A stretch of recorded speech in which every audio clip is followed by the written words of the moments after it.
ॐ नमो भगवते वासुदेवाय। ॐ नमो नारायणाय। श्रीमन्नारायणीयं दशकं 13 श्लोका 5। गदोन्मर्दे गदोन्मर्दे तस्मिन् तस्मिन् गदोन्मर्दे तस्मिन् गदोन्मर्दे तस्मिन् तव खलु गदायां दितिभुवः दितिभुवः तव खलु गदायां दितिभुवः तव खलु गदायां दितिभुवः गदोन्मर्दे तस्मिन् तव खलु गदायां दितिभुवः तव खलु गदायां दितिभुवः गदोन्मर्दे तस्मिन् तव खलु गदायां दितिभुवः गदोन्मर्दे तस्मिन् तव खलु गदायां दितिभुवः गदा घातात् भूमौ गदाघातात् भूमौ झटिति पतितायाम् अहः भोः पतितायाम्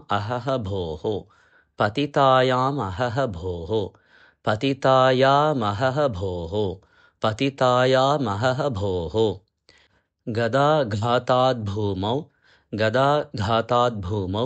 झटिति पतितायामहः भोः गदाघातात् भूमौ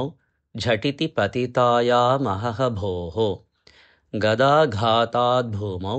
झटिति पतितायामहः भोः गदोन्मर्दे तस्मिन् तव खलु गदायां दितिभुवः गदाघातात् भूमौ झटिति पतितायामहः भोः गदोन्मर्दे तस्मिन् तव खलु गदायां दितिभुवः गदाघातात् भूमौ झटिति पतितायामहः भोः मृदुस्मेर आस्यः त्वं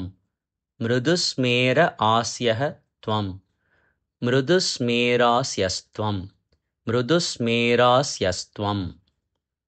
धनुजकुल निर्मूलनचणं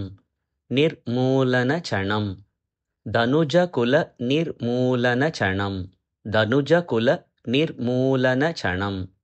मृदुस्मेरास्यत्वं धनुजकुल निर्मूलनचणं महाचक्रं स्मृत्वा करभुवि दधानो रुरुचिषे महाचक्रं स्मृत्वा करभुवि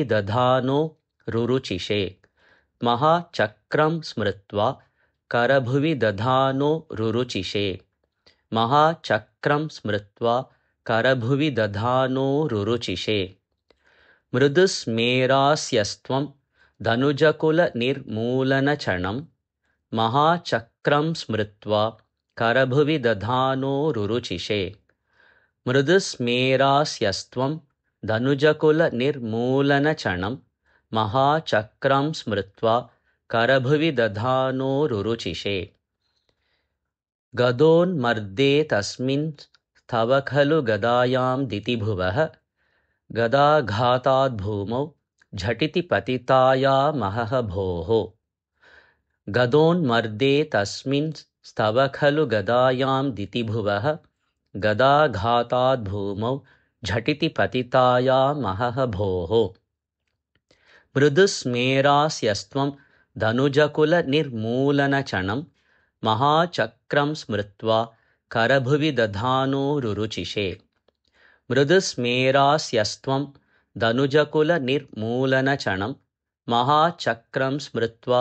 करभुवि दधानो रुरुचिषे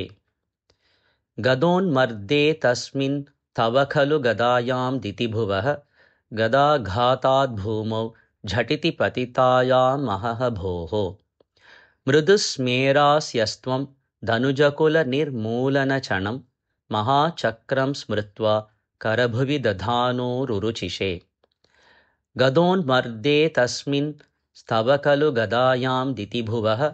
गदाघाताद्भूमौ झटिति पतितायामहः भोः मृदुस्मेरास्यस्त्वं धनुजकुलनिर्मूलनचणं महाचक्रं स्मृत्वा करभुवि दधानोरुरुचिषे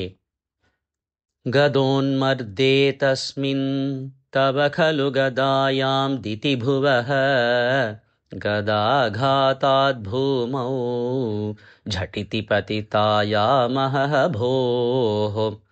मृदुस्मेरास्यस्त्वं धनुजकुलनिर्मूलनचणं महाचक्रं स्मृत्वा करभुवि दधानोरुरुचिषे गदोन्मर्दे तस्मिन् तव खलु गदायां दितिभुवः गदाघाताद्भूमौ झटिति पतितायामहः भोः मृदुस्मेरास्यस्त्वं धनुजकुलनिर्मूलनचणं महाचक्रं स्मृत्वा करभुवि दधानोरुरुचिषे